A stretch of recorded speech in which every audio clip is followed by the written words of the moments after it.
तो पिछली वीडियो में अपन ने ये डिस्कस कर लिया था कि सबसे पहले पेंजिया का विखंडन और स्थापन कैसे हुआ, कैसे हमारे 7 महाद्वीप बने और कैसे हमारे महासागर बने, उन महाद्वीपों की विशेषता, महासागरों की विशेषता।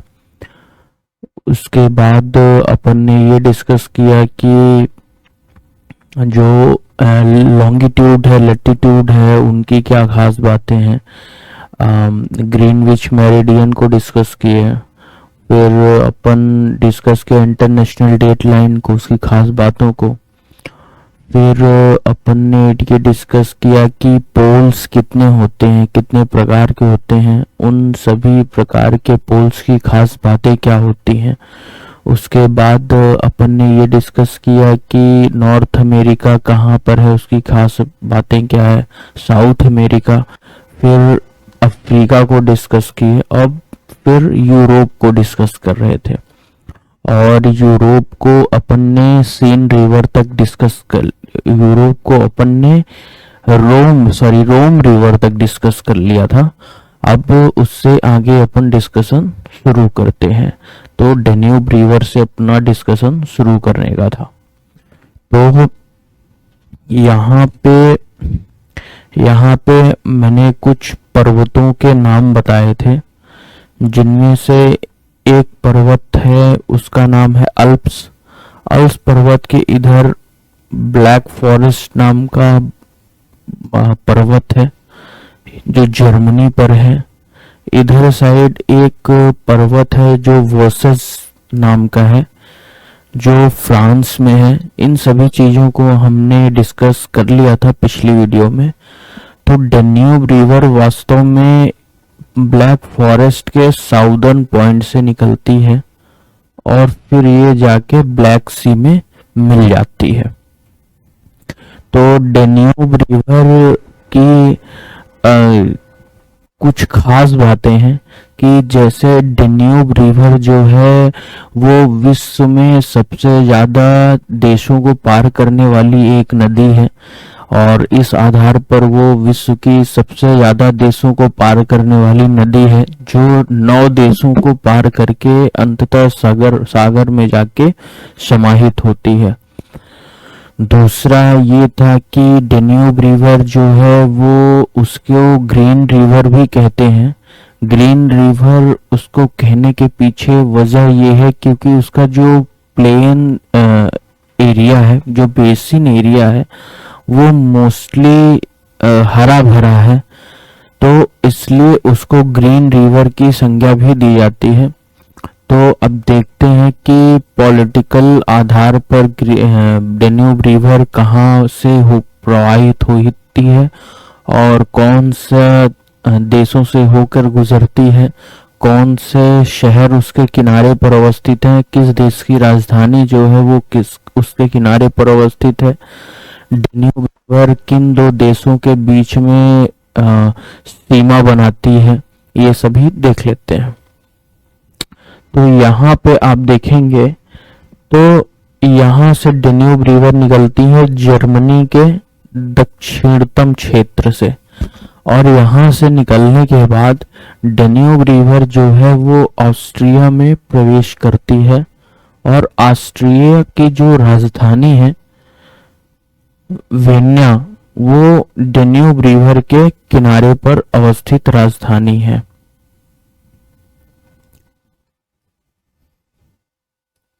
यहाँ से देखेंगे कि ये जो डेन्यूब रिवर है वो यहाँ से प्रवाहित होते हुए ये ऑस्ट्रिया में इंटर करती है और ऑस्ट्रिया की जो राजधानी है वियना, वो डेन्यूब रिवर के बेसिन क्षेत्र पर किनारे पर स्थित पहली राजधानी है। उसके बाद डेन्यूब रिवर स्लोवाकिया और हंगरी के बीच में सीमा बनाती है।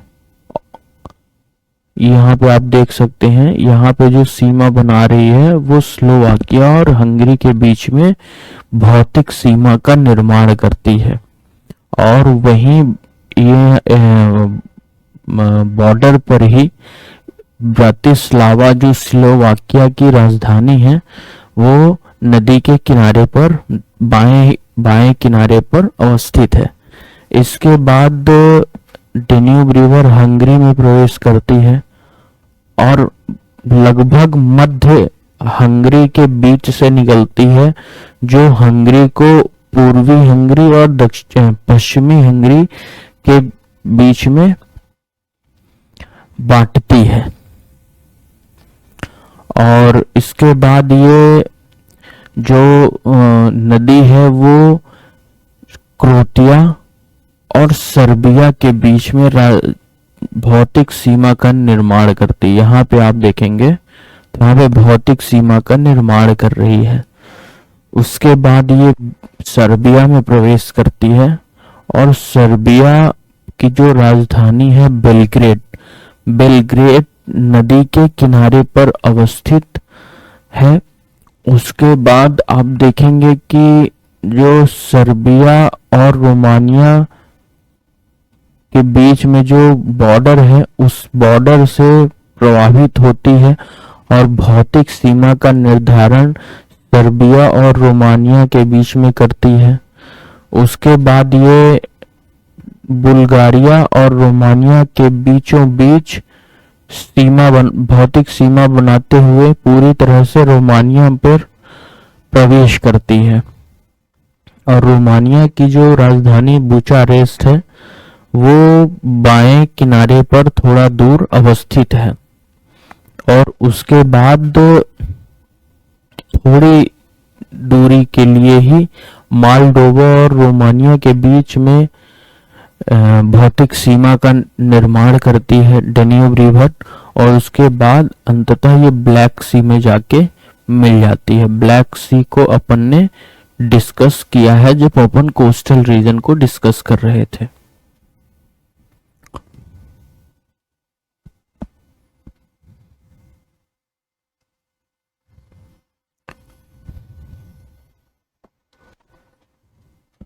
तो डेन्यूब रिवर से संबंधित जो हमारे फैक्ट्स थे उन्हें हमने देख ही लिया है कि ये ब्लैक फॉरेस्ट माउंटेन से निकलती है, जो कि एक ब्लॉक माउंटेन है।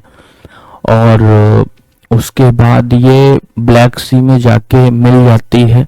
और इस दौरान ये 9 देशों को पार करके जाती है। तो 9 देश, सबसे ज्यादा देशों को पार करने वाली ये सबसे लंबी नदी है। इसे ग्रीन रिवर भी कहते हैं क्योंकि इसके बेसिन क्षेत्र में हरा भरा हरे भरे वनस्पतियों का संकेंद्रण है। उसके बाद अपन देख लेते हैं डिनीस्टर रिवर को। तो अपन ने ये डिस्कस किया था कि यहाँ पे एक माउंटेन सिस्टम है। यहाँ पे एक माउंटेन सिस्टम है जिसको कहा जाता है कारपेंथिया। कारपेंथिया और कारपेंथिया माउंटेन के से एक नदी निकलती है और जाके वो ब्लैक सी में मिल जाती है। यहाँ पे आप देखेंगे कि जो रोमानिया और मालडोवा के बीच में, यहाँ पे इसमें दिया नहीं गया है, यहाँ पे ये एक नदी बहती है जो यूक्रेन और मालडोवा के बीच में भौतिक सीमा का निर्धारण भी करती है। तो वो डेनिस्टर रिवर है। तो इस नदी का नाम है डेनिस्टर। इसके बाद अपन देख लेते हैं डनीपर रिवर के बारे में।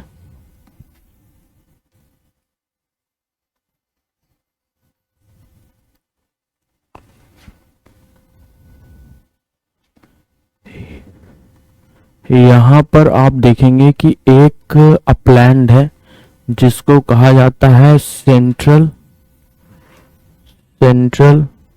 Russian upland. Central Russian upland के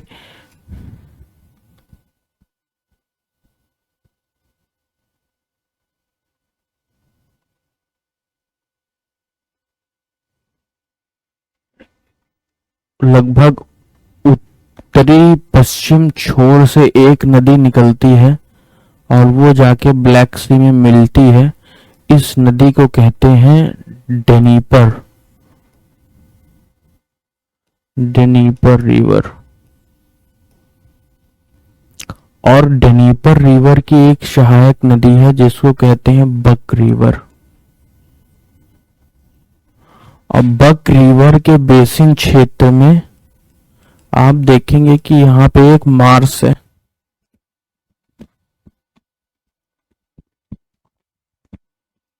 बक रिवर के बेसिन क्षेत्र में आप देखेंगे यहाँ पे मार्श है जिसको कहते हैं प्रीफेट मार्श, प्रीफेट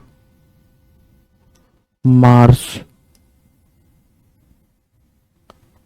प्रीफेट मार्श जो है वो यूरोप का सबसे बड़ा दलदली क्षेत्र है। तो ये जो प्रीफेट मार्श है वो बक रिवर पर अवस्थित है और जो बक रिवर है वो डेनीपर रिवर की सहायक नदी है। तो अपन ने डेनीपर और डेनीसर रिवर को कर लिया है। और डेनीपर रिवर से खास बात आप ये भी ध्यान में रखिएगा कि डेनीपर रिवर के यहाँ पे यूक्रेन में एक कीव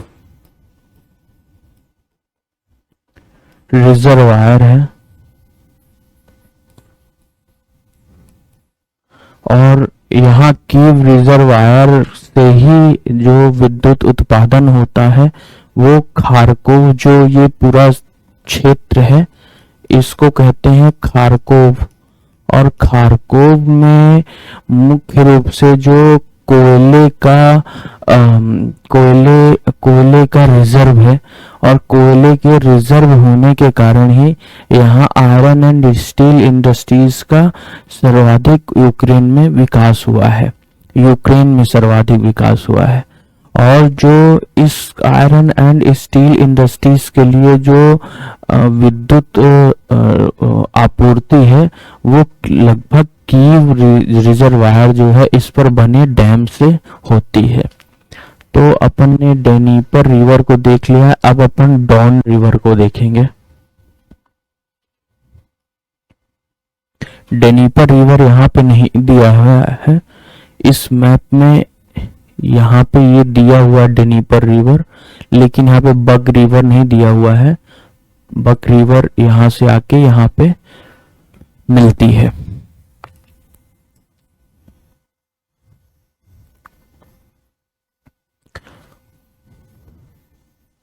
अब देख लेते हैं डॉन रिवर को।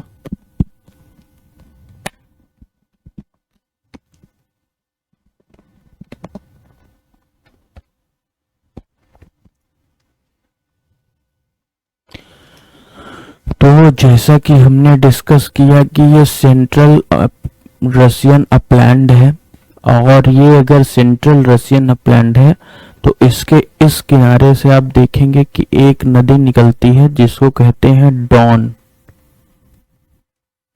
इस नदी को कहते हैं डॉन। और इसको अपन ने डिस्कस किया ही था कि इसको अजोव सागर कहते हैं, इसको ब्लैक सी कहते हैं। ये सारी चीजों को अपन ने पिछली वीडियो जो अपनी तटीय क्षेत्र देश और राजधानी से संबंधित थी वहां पे अपन ने डिस्कस कर लिया है। और इस क्षेत्र से, सेंट्रल रशियन अपलैंड के इस क्षेत्र से एक नदी निकलती है जिसको कहते हैं डोनेट्स। तो डोनेट्स रिवर की खास बात यह है कि यह नदी भी कोयले के भंडार की दृष्टिकोण से यूक्रेन की बहुत इम्पोर्टेंट नदी है। और यहाँ कोयले के भंडार होने के कारण आयरन एंड स्टील इंडस्ट्री का डेवलपमेंट हुआ है। और जो डोनेट्स नदी है वो सेंट्रल रशियन अपलैंड, मतलब कि यहाँ से निकलने के बाद ये डॉन रिवर में जाके मिल जाती है। तो ये डॉन रिवर की एक सहायक नदी हुई और डॉन रिवर जाके अजोव सागर से मिल जाती है।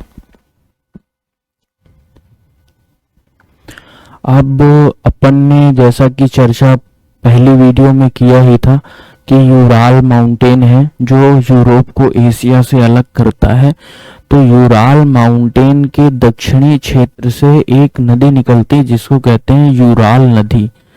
तो जिस प्रकार से पर्वत को हम प्राकृतिक विभाजक के रूप में देखते हैं कि यूरोप और एशिया का प्राकृतिक विभाजक है, उसी प्रकार से जो यूराल नदी है वो भी एक प्राकृतिक विभाजक के तौर पर देखी जाती है।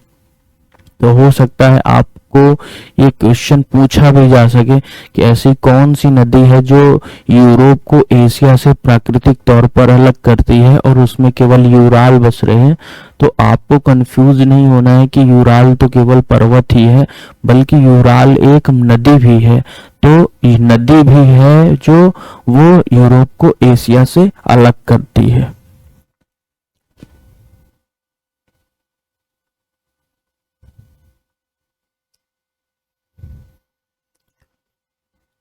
अब यूराल नदी को देखने से पहले अपन यहाँ पे आप देखिएगा तो एक अपलैंड है,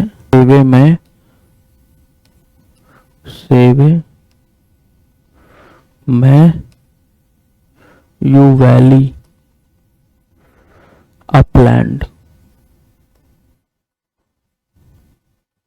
और यहीं से एक नदी निकलती है जिसको कहते हैं वोल्गा, जिसको कहते हैं वोल्गा। और वोल्गा नदी जो है वो कैस्पियन सागर में जाके मिल जाती है, इसको कहते हैं वोल्गा। अब ये जो लेक देख रहे हैं इसको कैस्पियन सागर का नाम दिया जाता है। तो जो वोल्गा नदी है वो सेवेमैयू वैली अपलैंड से निकल के ये कैस्पियन सागर में जाके मिल जाती है। और कैस्पियन सागर के ये जो डेल्टाई क्षेत्र है इसको अपन कहते हैं आस्त्राखान, आस्त्राखान। आस्त्राखान बेसिकली यूरोप का सबसे निचला क्षेत्र है। और दूसरा ये है कि आस्त्राखान ही डेल्टाई क्षेत्र है वोल्गा नदी का। और आस्त्राखान के बारे में एक और खास बात याद रखिएगा कि ये यूरोप का ड्राइस्ट प्लेस है, मतलब कि यह सूखा प्रभावित क्षेत्र है। यहाँ वर्षा यूरोप में सबसे कम होती है। हालांकि सबसे ऊंचा, सबसे नीचा, सबसे गर्म, सबसे ठंडा, सबसे ज्यादा वर्षा वाला, सबसे कम वर्षा वाले क्षेत्र को अपन यूरोप के अंत में देखेंगे। लेकिन यहाँ पे फिर भी आस्त्राखान के बारे में आप नोट रखिएगा। तो वोल्गा नदी की खास बात यह है कि वोल्गा नदी यूरोप की सबसे लंबी नदी है। ये बल्कि पूर्वी पश्चिमी की ही नहीं बल्कि पूरे यूरोप की सबसे लंबी नदी है। तो अगर आपसे ये क्वेश्चन पूछा जाए तो आप जवाब दे सकते हैं कि वोल्गा नदी जो है वो सबसे लंबी नदी है। अब अपन देख लेते हैं यूराल माउंटेन और यूराल नदी को। यहाँ पे आप एक ये लाइन देख रहे हैं, ये बेसिकली ये है यूराल माउंटेन। यही माउंटेन यूरोप को एशिया से अलग करता है। और इस माउंटेन के इस तरफ भी रसिया ही है और इस तरफ भी रसिया ही है। तो रसिया एक ऐसा भी देश है जो यूरोप और एशिया दोनों में अवस्थित है। तो यहां से एक रिवर निकलती है जिसको कहते हैं यूराल रिवर। यूराल रिवर जो है उसको एक प्राकृतिक विभाजक के तौर पर भी देखा जाता है, ठीक उसी प्रकार जिस प्रकार यूराल माउंटेन को देखा जाता है। तो अपन ने यूरोप कर लिया है। अब अपन यूरोप में जो अपना बचा हुआ पार्ट है वो है उत्तरी रसिया का क्षेत्र है जो यूरोप में आता है। तो पहले उसको डिस्कस कर लेते हैं, उसके बाद अपन छह क्षेत्र हैं जो सबसे गर्म ठंडे वाले, उन्हें डिस्कस करेंगे। उसके बाद अपन एशिया में इंटर कर जाएंगे।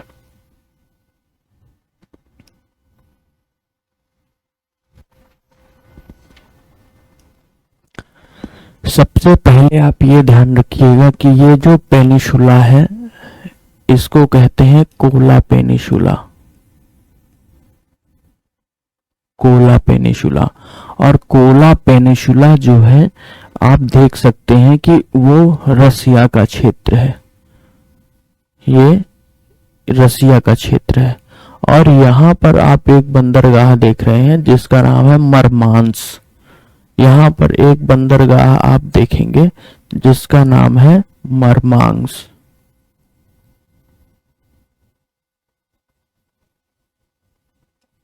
मरमांस रसिया का एक ऐसा बंदरगाह है जो पूरे 12 महीने ओपन रहता है। ये ऐसा कभी भी नहीं होता है कि ये ऑपरेबल ना रहे। यहाँ चाहे जितनी भी ठंड पड़े, यहाँ ये बंदरगाह हमेशा खुला हुआ रहता है, यहाँ से हमेशा सप्लाई होती रहती है। उसकी वजह यह है कि यहाँ पे जब अपन क्लाइमेटोलॉजी चर्चा करेंगे तो यहाँ से गर्म धाराएं ऊपर की ओर जाती हैं जो इस बंदरगाह को गर्म रखने में मदद करती हैं। और गर्म वहाँ का वातावरण होने से वहाँ बर्फ नहीं जमती है।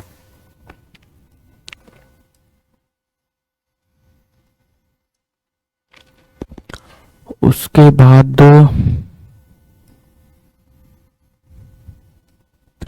आप देखेंगे कि इसको व्हाइट सी कहते हैं और इसको बैरेंट सी कहते हैं।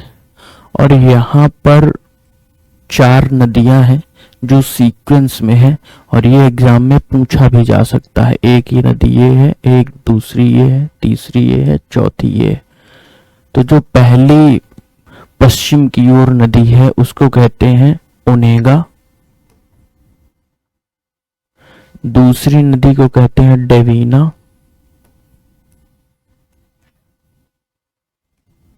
तीसरी को कहते हैं मेजीना और चौथी नदी को कहते हैं पेचोरा। ये सभी नदियां कुछ व्हाइट सी में जाके गिरती हैं, व्हाइट सी यहाँ पे है, और कुछ बेरेंट सी में जाके गिरती हैं जिनमें से मुख्य रूप से डेवीना है, मेजीना है और पेचोरा है।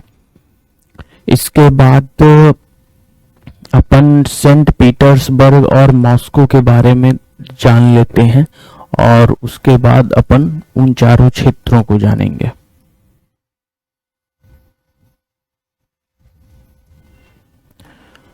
तो सेंट पीटर्सबर्ग को आप देख सकते हैं, सेंट पीटर्सबर्ग को आप देख सकते हैं कि यहाँ पर अवस्थित है, जो गल्फ ऑफ फिनलैंड जिसकी चर्चा अपन ने फर्स्ट वीडियो में की थी जब अपन यूरोप कर रहे थे। और यहीं पे एक लेक देखेंगे जिसको कहते हैं लेक लाडोगा।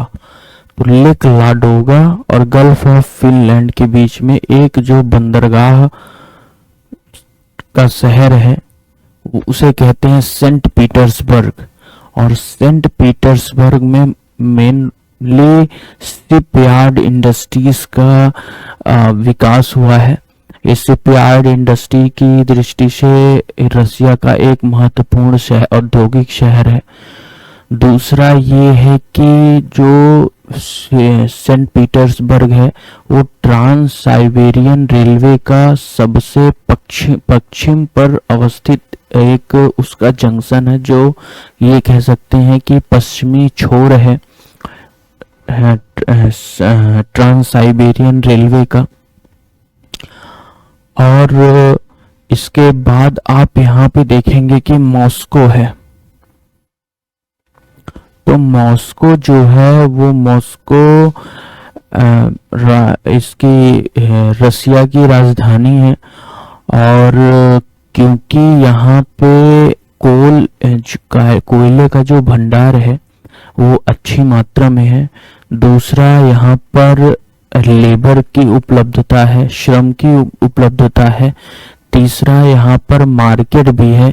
इस कारण से यहाँ आयरन एंड स्टील इंडस्ट्रीज और जो textile industries, automobile industries, chemical industries का डेवलपमेंट यहाँ पे हुआ है।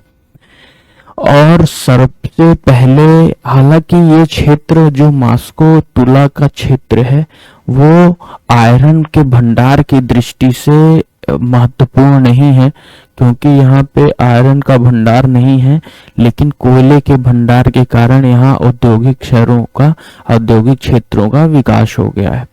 तो जो टेक्सटाइल इंडस्ट्रीज थी वो मॉस्को पे, इस एरिया में सबसे पहले मॉस्को में इसका विकास हुआ था, लेकिन मॉस्को में और भी उद्योगों के विकास के कारण जो टेक्सटाइल इंडस्ट्रीज है वो यहाँ से शिफ्ट कर गई है।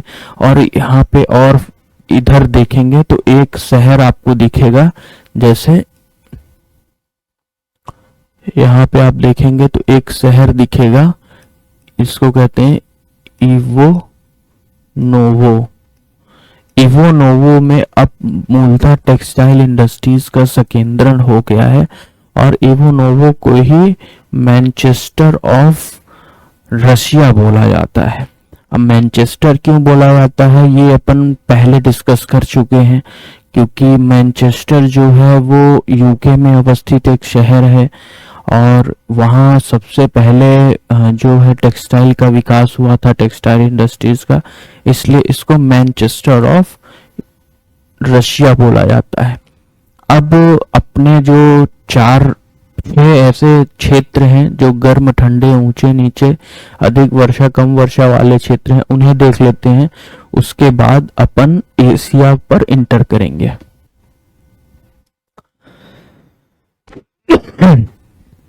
तो यहाँ पे जब अपन स्पेन डिस्कस कर रहे थे तो यहाँ पे एक शहर था जिसको कहा जाता था सेविला। यहाँ पे ये देखिए, यहाँ पे एक शहर था जिसको सेविला कहा जाता था। तो ये सेविला जो है ये यूरोप का सबसे हॉटेस्ट प्लेस है, मतलब यहाँ पर तापमान सबसे ज्यादा होता है, औसतन तापमान यहाँ पर तापमान सबसे ज्यादा होता है। तो अगर ये सबसे गर्म क्षेत्र है तो रसिया में सबसे ठंडा कौन सा क्षेत्र है?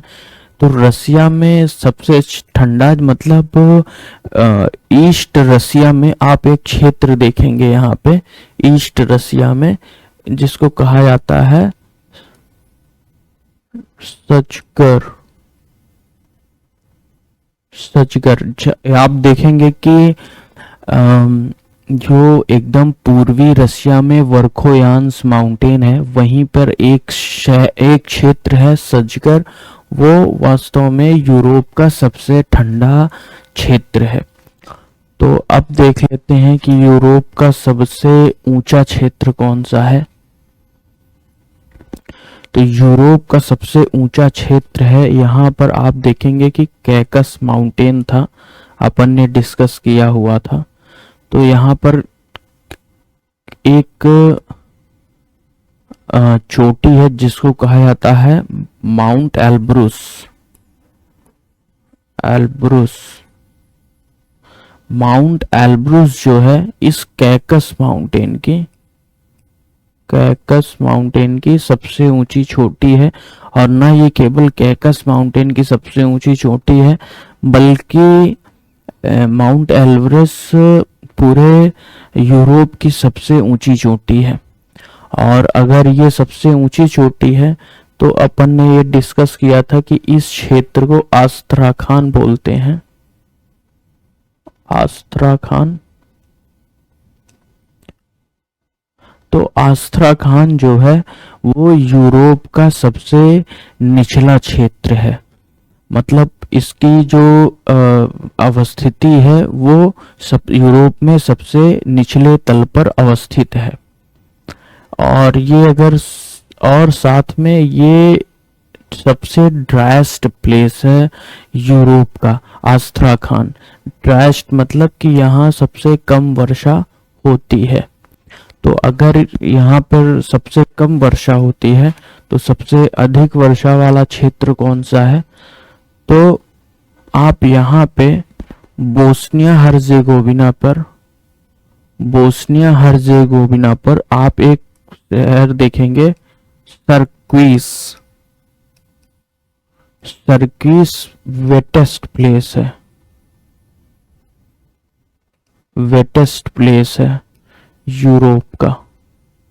मतलब कि सर्किस में यूरोप में एक ऐसा अवस्थित शहर है जहां पर वर्षा की मात्रा सर्वाधिक रहती है।